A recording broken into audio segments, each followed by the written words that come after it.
राजधानी में चोरों ने किया नाक में दम। सीसीटीवी कैमरे में कैद हुई वारदात।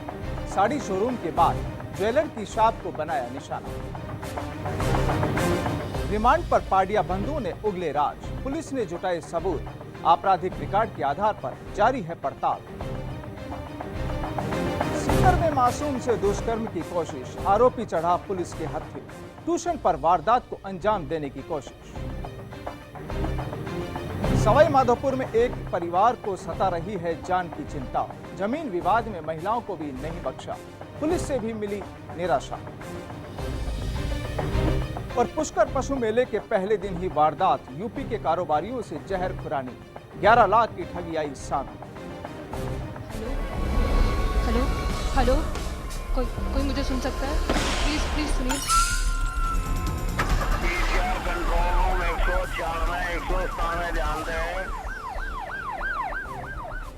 हर कदम पर है अपराध। गुनाहगारों के चेहरे अब होंगे बेनकाब। क्राइम से जुड़ी हर खबर पर है हमारी नजर। मैं प्रदीप आजाद हाजिर हूं डायल 100 में आपके साथ। हेलो हेलो हेलो, कोई मुझे सुन सकता है? प्लीज प्लीज सुनिए।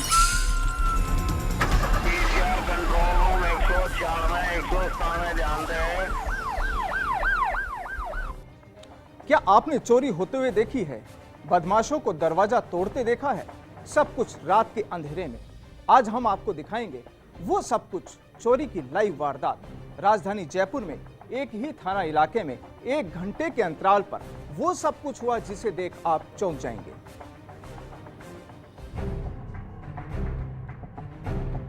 राजधानी जयपुर इस समय अपराधियों के टारगेट पर है। खाकी दावा जरूर करती है पूरे सुरक्षा बंदोबस्त के, लेकिन अपराधी पुलिस को दिखा रहे हैं अंगूठा। बीती रात भी जयपुर के एक ही इलाके में चोरों ने 2 प्रतिष्ठानों को बनाया निशाना और पार कर लिए लाखों के जेवरात और कपड़े।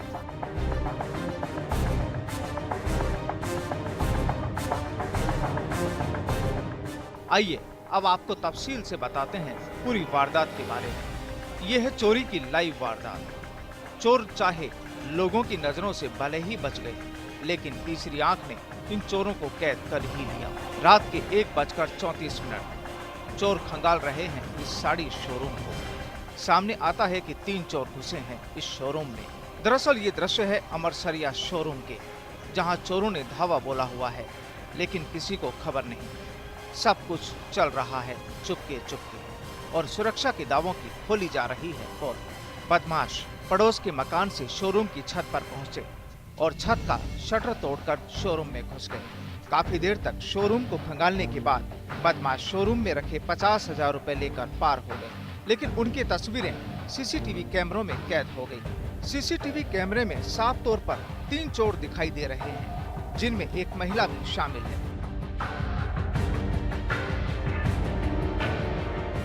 वारदात के दौरान चोरों ने कोई नकाब नहीं लगा रखा था। सीसीटीवी फुटेज में साफ जाहिर है कि वारदात में एक महिला भी शामिल है, जो कि चोरों के किसी बड़े गिरोह की ओर इशारा कर रहा है। गौरतलब है कि शास्त्री नगर में 2 दिन पहले भी ज्वेलर्स के यहाँ शटर तोड़कर चोरी की वारदात को अंजाम दिया गया, लेकिन पुलिस ने उस वारदात को भी हल्के में लिया और संभवतः इसी वारदात में भी उसी गिरोह का हाथ हो सकता है। रात को हम लोग यहाँ से 9 बजे करीब दुकान बढ़ा कर शोरूम को बढ़ा कर गए थे हम लोग, और सारे लॉक लगा कर गए थे। ऊपर से रात को कोई चोर करीब 1 बजे बाद में कोई नीचे उतर के आया है, जो सीसीटीवी फुटेज के हिसाब से बता रहा है। 1 बजे करीब 3 लोग नीचे उतरे हैं, नीचे आए हैं, वो गले के पास में गए हैं। उन्होंने गले के लॉक वगैरह सारे तोड़े हैं और वहाँ करीब 50,000 रुपये के नगद रखे हुए थे, वो उन्होंने वहाँ से लेकर गए।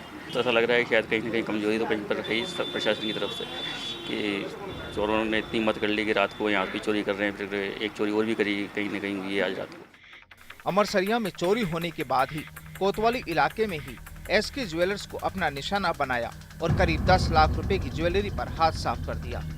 रात करीब 2:30 बजे थाने से महज 100 मीटर दूरी पर हुई इस घटना ने भी पुलिस व्यवस्था पर सवाल खड़ा कर दिया है।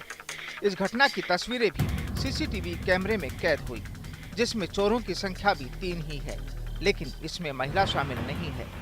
सामने आया है कि चोर यहां बड़ा हाथ साफ करने की तैयारी में थे, लेकिन दुकान में लगे अलार्म सिक्योरिटी सिस्टम के कारण वे बस कुछ ज्वेलरी ही लेकर फरार हो सके।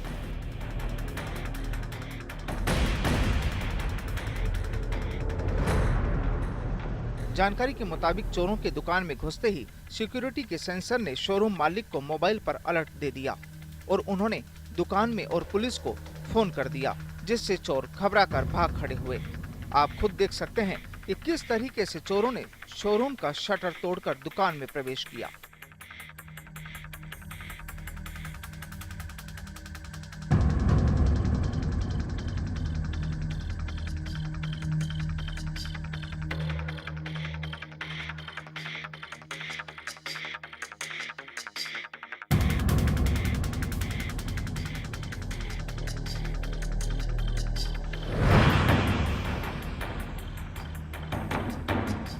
हालांकि पुलिस भले ही अब इन दोनों वारदातों को अलग अलग मानकर चल रही है, लेकिन सीसीटीवी फुटेज के समय से लेकर चोरों की संख्या और उनके पहनावे से साफ जाहिर है कि ये वारदातें एक ही गिरोह ने अंजाम दी है।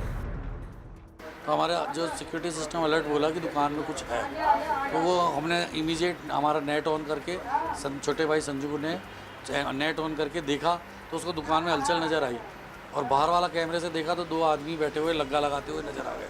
तो हम इमीडिएट समझ गए कि दुकान में चोर घुस चुके हैं। फिर मैंने चेतक को फ़ोन किया तो चेतक ये फ़ोन उठ नहीं रहा था। इतनी देर में तो मैं यहाँ पहुँच गया और कोतवाली वाले भी सब पहुँच गए, लेकिन वो फिर हमने अंदर घुस के देखा तो वो भाग चुके थे, वो जा चुके थे। ये संजू कुटेटा करके है इनका, इसके ज्वेलर्स है, उसके वहाँ एक शटर तोड़ करके 3 व्यक्तियों ने वारदात करी है। शटर को उन्होंने नकब से तोड़ा है, लगी से तोड़ के अंदर घुसे हैं। उसके बाद में उनके वहाँ अलार्म सिस्टम था, उनको सूचना मिल गई थी और इससे वो पूरा चोरी का सामान नहीं ले जा पाए और बीच में ही वो चले गए उसमें। गौरतलब है कि एक दिन पहले पुलिस कमिश्नरेट के चाकसू इलाके में हथियारबंद बदमाशों ने एक परिवार को बंधक बनाकर डकैती की वारदात की और फरार हो गए। पुलिस उसका खुलासा भी नहीं कर सकी कि शहर के बीचों बीच गश्त व्यवस्था को धता बताते हुए अपराधियों ने फिर एक बार जयपुर पुलिस को चुनौती दी है।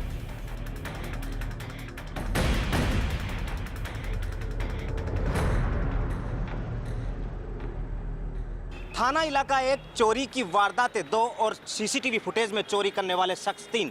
कुछ इसी अंदाज में बदमाशों ने कोतवाली थाना इलाके को निशाना बनाया और लाखों रुपए की ज्वेलरी सहित नकदी लेकर फरार हो गए। कैमरामैन रमेश पवार के साथ Rakesh Sharma, first India news, Jaipur. दोनों भाई और दिमाग शातिर राणा हालिया जिंदगी को पूरी तरह बदलकर वो बसाना चाहते थे अपनी नई जिंदगी। सब कुछ बदलना चाहते थे अपराध की दलदल में धंसकर, लेकिन शैतानी फितरत रखने वालों का साथ कौन दे रहा है, यह भी जानना जरूरी है।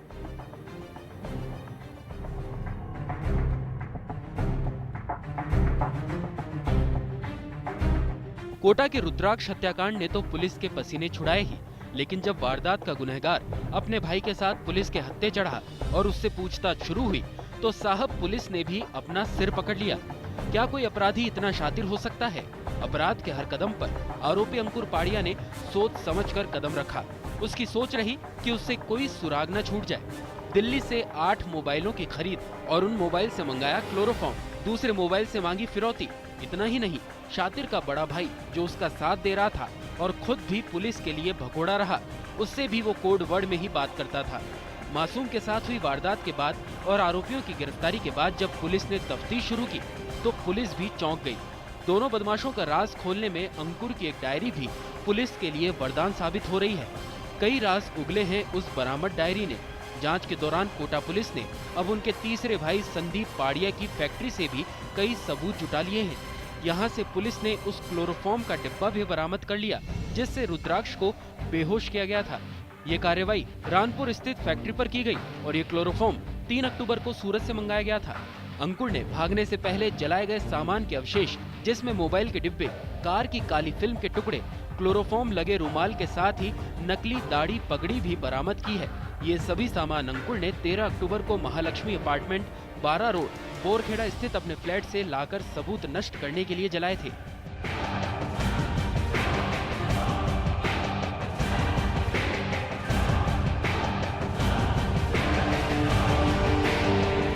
इसके अंकुर पाड़िया और अनु पाड़िया के जो भाई है उसकी रानपुर स्थित एक फैक्ट्री है प्रिंटिंग और तिरुपति ऑफसेट के नाम से, वहाँ से एक क्लोरोफॉर्म की बोतल, जिस क्लोरोफॉर्म से इस वारदात को अंजाम दिया गया है, वो आज हमें कोटा पुलिस को बरामदगी हो गई है उस बोतल की। इसके अलावा इसने उस फैक्ट्री में 13 तारीख को जब पुलिस का शिकंजा इस पर बढ़ रहा था और ये भगने के मूड में आ गया था, 13 तारीख को उसी फैक्ट्री में कुछ महत्वपूर्ण सबूत इसने नष्ट किए, जिसमें मूलतः जो इसने मोबाइल ख़रीदे थे, इसको अंजाम देने से दिल्ली से मोबाइल ख़रीद के लाया था, उसके डब्बे, खाली डब्बे, काली फिल्म जो इसने उतारी थी वो, और क्लोरोफॉर्म वाला जो रुमाल था वो। 7 अक्टूबर को पगड़ी और दाढ़ी भी खरीदी थी, वो भी इसने नष्ट करी है, तो उसके अवशेष भी हमें वहाँ से बरामद हो गए हैं। कोटा पुलिस के लिए पहाड़िया बंधुओं की गिरफ्तारी जितनी अहम थी, उतने ही अहम सुराग इन शैतानी दिमाग रखने वाले आरोपियों से रिमांड के दौरान सामने आ रहे हैं। High profile king size lifestyle, झूठी शान शौकत रखने वाले आरोपी भाइयों का शैतानी दिमाग उनसे शैतानी हरकत करवाता ही रहता था। रुद्राक्ष अपहरण की साजिश रचने के बाद आरोपी अंकुर पाड़िया ने दिल्ली के गफ्फार मार्केट से 8 नए मोबाइल और सिम खरीदी थी, जिनको इस वारदात में उसने इस्तेमाल किया। आरोपी की निशानदेही पर पुलिस ने 5 मोबाइल सेट और 5 सिमें भी बरामद की हैं। शातिर अपराधी ने मासूम की हत्या के बाद 3 मोबाइल और 3 सिमों को फेंक दिया था।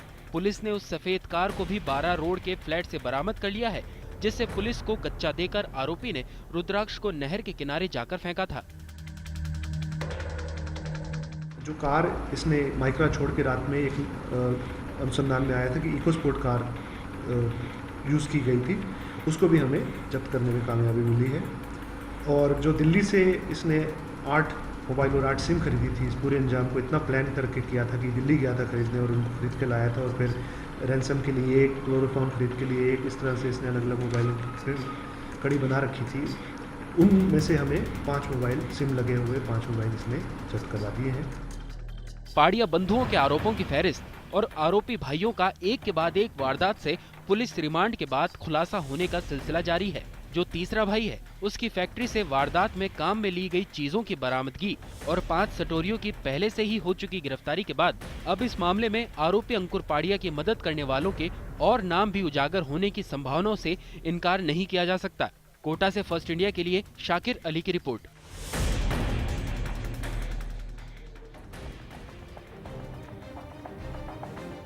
और डायल 100 में अभी वक्त हो गया एक छोटे से ब्रेक का, लौटते हैं जल्द। हेलो हेलो, कोई मुझे सुन सकता है? प्लीज प्लीज सुनिए।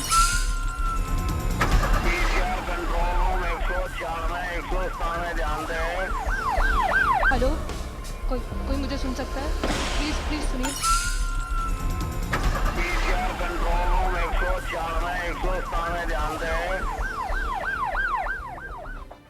ब्रेक के बाद आपका स्वागत है। पत्नी टीचर थी और बच्चों को शिक्षा देती थी, लेकिन उसका पति था वहशी दरिंदा। पत्नी के पास जब एक बच्ची ट्यूशन के लिए पहुंची तो पति ने मौके का फायदा उठाने की सोची, क्योंकि उस समय उसकी पत्नी घर पर नहीं थी। साजिश उसने पूरी रची, लेकिन वह अपने नापाक इरादों में कामयाब नहीं हो सका।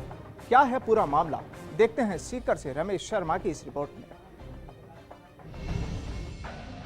सलाखों के पीछे खड़े शख्स का नाम है तेजपाल। शिक्षा में अव्वल, लेकिन दिमाग में नापाक इरादों ने इसे इस दहलीज पर पहुंचा दिया। तेजपाल की पत्नी ट्यूशन पढ़ाती थी और उसके पास आती थी करीब 10 वर्षीय एक बच्ची। इस बार भी कुछ ऐसा ही हुआ। आम दिनों की तरह जब बच्ची अपनी टीचर के घर पहुंची तो उस समय टीचर घर पर नहीं थी, लेकिन घर पर मौजूद था तेजपाल। बच्ची को अकेला देखकर तेजपाल के दिमाग में गुनाह की सोच कुलबुलाने लगी और उसने बच्ची को अपनी हवस का शिकार बनाने का प्रयास किया। लेकिन बच्ची किसी तरह खुद को बचाते हुए अपने घर पर पहुंची और वाकये की जानकारी अपने परिजनों को दी। मैडम घर पे थी नहीं, युवक घर पे अकेला ही था। युवक टोल टैक्स पे नौकरी करता है, तो उसने बच्ची के अकेले होने का नाजायज़ फ़ायदा उठाया। उसकी नीयत खराब हो गई और उसने बच्ची को हवस का शिकार बनाने की मंशा के हिसाब से ये मकान का किवाड़ की कुंडी लगा दी और बच्ची के साथ में दुष्कर्म का प्रयास किया। वारदात के बाद जब बच्ची ने परिजनों को बताया तो परिजनों ने खाकी की शरण ली। मामले की गंभीरता को देख पुलिस सक्रिय हुई और कुछ प्रयासों के बाद आरोपी तेजपाल को सलाखों के पीछे पहुंचा दिया गया। पुलिस के अनुसार आरोपी युवक मानसिक अवसाद में लगता है, जिसकी जांच की जा रही है। निश्चित रूप से कुछ उसकी मनोवैज्ञानिक या कुछ उसकी मनोस्थिति खराब है, इसकी वजह से उस नाबालिगा को दुष्कर्म का शिकार बनाने की प्रयास किया। हालांकि बच्ची ने साहस दिखाया, लेकिन इस वहशी ने अपनी करतूत में कोई कसर नहीं छोड़ी और इस घटना से शहर कलंकित होने से बच गया। उल्लेखनीय है कि करीब 1.5 साल पहले सीकर शहर से कुछ दरिंदे 9 वर्षीय एक बालिका को उठाकर ले गए थे और उसके साथ दुष्कर्म किया था। उस दामिनी के 20 ऑपरेशन हो चुके हैं और आज भी वह पूरी तरह स्वस्थ नहीं है। हालांकि इस घटना ने एक बार फिर सीकर को शर्मसार कर दिया है। फर्स्ट इंडिया के लिए सीकर से रमेश शर्मा की रिपोर्ट। गुहार पर गुहार, लेकिन कोई सुनने वाला नहीं। बस एक ही जवाब, जांच चल रही है। जी हां, पुलिस के इस रटे रटाए जवाब से हर कोई वाकिफ है। मामला जुड़ा है सवाई माधोपुर से, जहां कुछ लोगों की दबंगई के चलते एक परिवार को अब अपनी जान की चिंता सता रही है। पूरा माजरा बयां करती सवाई माधोपुर से एक रिपोर्ट।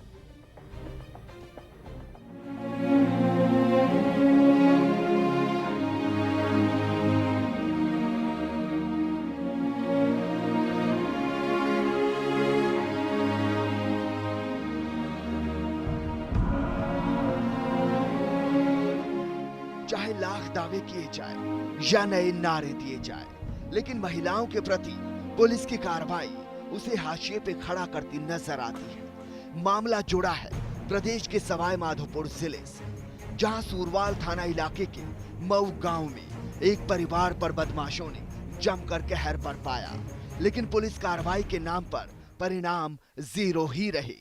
आरोपियों ने जमीनी विवाद के चलते कुछ महिलाओं को निशाना बनाया और उनके साथ जमकर मारपीट की। हालांकि इस प्रकरण में पुलिस ने मामला तो दर्ज कर लिया, लेकिन आरोपियों की गिरफ्तारी पर सवाल ही खड़े हो रहे हैं। पीड़ित महिलाओं के मुताबिक आरोपी पक्ष उन पर राजीनामे का दबाव बनाने लगा है, वहीं उनके साथ जमकर मारपीट भी की गई।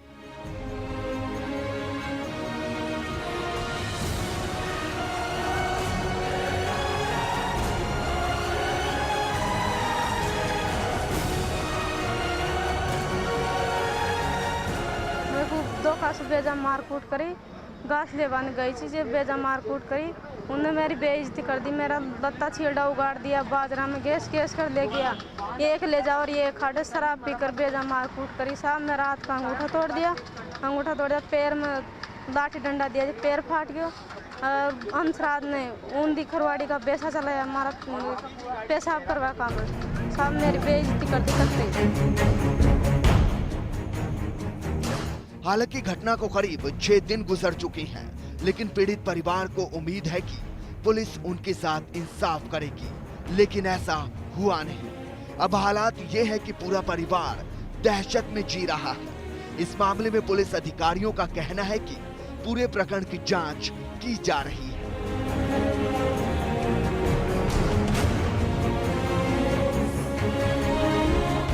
मऊ गांव में भाई के आपस में जमीन की विवाद को लेकर कोई मारपीट हुई है। उस संबंध में 2 महिलाओं के साथ गंभीर मारपीट हुई है। प्रकरण सूरवाल थाने में पंजीबद्ध किया गया है। सूरवाल पुलिस तफ्तीश कर रही है और मामले में कड़ी कार्रवाई करेंगे। जो दोषी पाए जाएंगे उनके खिलाफ कार्रवाई करेंगे।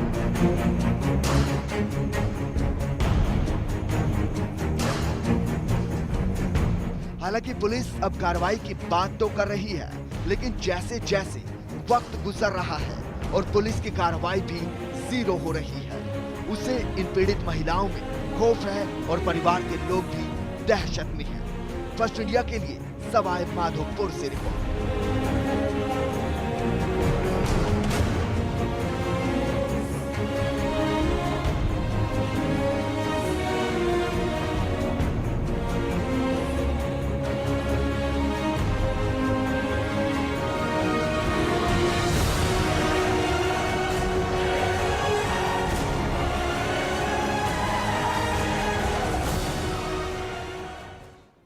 इस बार बदमाशों ने बनाया सौदागरों को निशाना।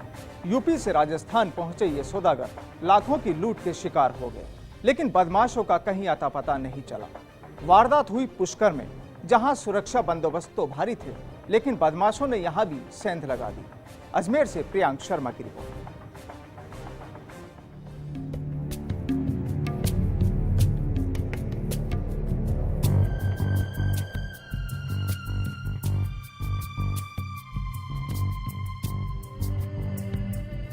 अंतर्राष्ट्रीय पुष्कर मेले में सौदागर बदमाशों के निशान पर चढ़ गए और फिर हो गई वारदात। अस्पताल में इलाज करा रहे पशुओं के ये सौदागर ये भी नहीं जानते कि उन्हें किसने निशाना बनाया।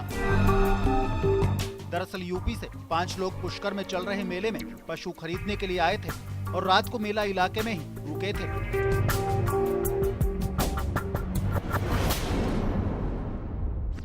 खाना भी इन्होंने यहीं खाया था और इसी दौरान जहर खुरानी की वारदातों को अंजाम देने वालों ने इनके खाने में कुछ ऐसा मिलाया कि फिर इन्हें कुछ होश नहीं रहा। पानी पी लिया, लेट गए। क्या पता मेरा को तो खाते क्यों। क्या करने आए थे यहाँ पे? घोड़े लेने आए, घोड़े। कितने रुपए थे आपके पास? हाँ? कितने रुपए थे आपके पास? 1,72,000। 1 लाख हमारे कहने थे, 72,000 उसके कहने थे। जहर खुरानी के शिकार बने इन 5 सौदागरों में से 2 पीलीभीत से और 3 बरेली के रहने वाले हैं। लाखों रुपए की लूट के शिकार अब इन लोगों के पास सिवाय पछताने के कुछ नहीं बचा है। हालांकि मामले की जानकारी मिलने के बाद पुलिस ने भी तफ्तीश शुरू की है, लेकिन फिलहाल आरोपियों का कहीं कोई सुराग नहीं लगा है।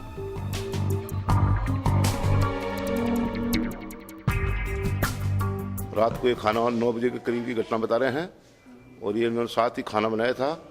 खाना बना के कुछ इनके जानवरों को देखभाल करने लग गए। खाना खाने के बाद ये लोग कहीं नशा आने लग गया और सो गए, जिनको सुबह इनके साथी दूसरे पड़ोसियों ने लाके अस्पताल भर्ती कराया। 108 में हमें तो अब इतना मिली है। मैं यहाँ पूछा हूँ, यहाँ मैंने जांच की है तो इन्होंने बताया कि हमारे को नशा वशा ऐसे हो गया, हमारे खाने में किसी ने कुछ डाल दिया और हमारी जेब में रुपए पैसे पड़े थे, वो लोग अज्ञात लोग ले गए। हजारों लोगों की इस भीड़ में अपराधी भी सक्रिय हो गए हैं। करीब 11 लाख रुपयों की ठगी की इस वारदात के बाद यह भी साफ हो गया है। हालांकि अधिकारियों का कहना है कि सुरक्षा के बंदोबस्त पूरे हैं और अपराधियों पर नजर रखी जा रही है, लेकिन बदमाशों ने उन दावों को भी फेल कर दिया है। फर्स्ट इंडिया के लिए अजमेर से प्रियांक शर्मा की रिपोर्ट।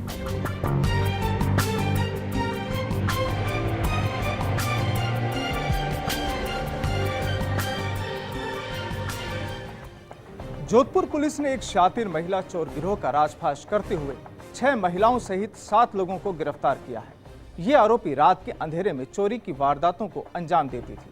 शहर के महामंदिर पुलिस ने आज अल सुबह संदिग्ध अवस्था में घूम रही आधा दर्जन महिलाओं को हिरासत में लिया और उनसे पूछताछ की। इन महिलाओं ने चोरी की नियत से घूमने की बात स्वीकार की। पुलिस ने इन महिलाओं के साथ ही एक टैक्सी चालक को भी गिरफ्तार किया है। फिलहाल आरोपियों से पूछताछ जारी है।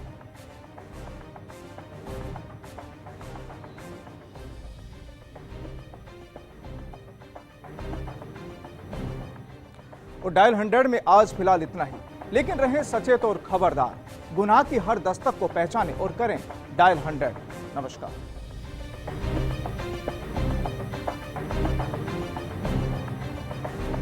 हेलो हेलो हेलो, कोई मुझे सुन सकता है? प्लीज प्लीज सुनिए। कंट्रोल रूम 104 में 197 ध्यान दें।